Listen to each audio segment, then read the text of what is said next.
South Korea ও check প্রজাতন্ত্রের আজকের ম্যাচে ঘটে গেছে এ কেমন অপ্রত্যাশিত ঘটনা। জার্সি ছিঁড়ে একেবারেই দুই খণ্ড, প্লেয়ারকে মাঠ থেকে বের করে দিলেন ম্যাচ রেফারি। এ যেন ফুটবল ম্যাচ নয়, বরং কোনো রেসলিং ম্যাচ ছিল। শ্বাসরুদ্ধকর লড়াইয়ে কপালটা পুড়ল শেষ পর্যন্ত চেক প্রজাতন্ত্রের। প্রদর্শক ঘটনাটি ম্যাচের 25তম মিনিটে, যেখানে সাউথ কোরিয়ার প্লেয়ার প্যাবেল সুক ও লি হাংব্যামের মধ্যকার।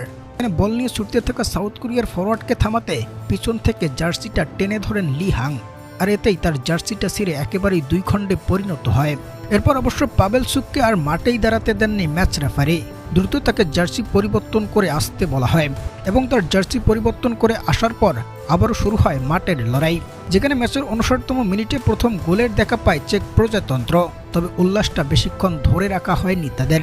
8 মিনিট পর ম্যাচের 67তম মিনিটে সেই গোল ফিরিয়ে দিয়ে সমতায় ফেরে সাউথ কোরিয়া এবং পরে ম্যাচের 80তম মিনিটে আরও একটা গোল করে তারা, আর এতেই পরাজয়টা বরণ করে নেয় চেক প্রজাতন্ত্র। আর প্রথম ম্যাচেই দুর্দান্ত জয়টা নিশ্চিত করে সং ইয়ংমিনের এই দলটি। দর্শক, 2026 বিশ্বকাপের ম্যাচগুলো আপনি কেমন উপভোগ করছেন এবং চলমান এই টুর্নামেন্টে কোন দলকে আপনি সমর্থন করছেন জানাবেন কমেন্ট সেকশনে।